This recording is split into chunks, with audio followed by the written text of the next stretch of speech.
Team Normal. That's what they called themselves, Team Normal. There were two groups of, we called them kind of my team and Rudy's team. I didn't mind being characterized as being part of Team Normal. As if it's normal to sit and watch machinations to undermine the outcome of an election, to undermine the rule of law, say nothing publicly, not offer to come forward as impeachment trial is happening, and then say nothing for months later until you're subpoenaed, and then you call yourselves normal because you didn't agree with it at the time. That's not normal. Not in a country that values its democracy.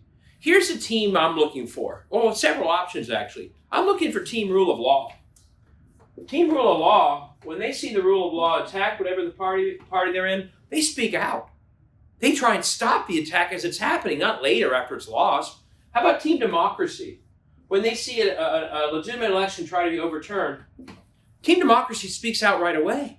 They try and stop it. They want to have a democracy in their country, so they want to protect it proactively, not simply call it out after the fact. But this brings me to a much broader point about how we're defining teams in this current battle for democracy. And I write about this in my book, Laboratories of Autocracy. We're defining the battle for democracy too narrowly. And this is going to sound strange, but when we think about everything in terms of never Trump and Donald Trump, we're making a big mistake.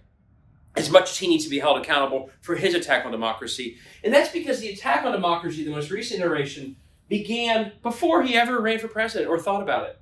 It began after Obama won, as state after state after state gerrymandered, passed voter suppression to subvert the Obama coalition. Now, the attacks no doubt got worse on democracy after he won, not just through what Trump did, but more attacks in state houses.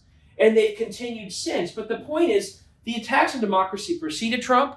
If he had admitted he lost in 20, they would have continued either way like they are now.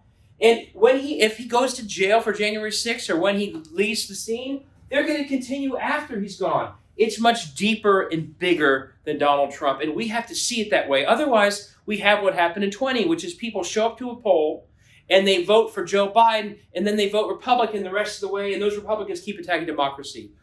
It's not about never Trump, it's bigger. Are you for Team Democracy? And do you support Team Democracy? If you're on that team, that's how we end up winning.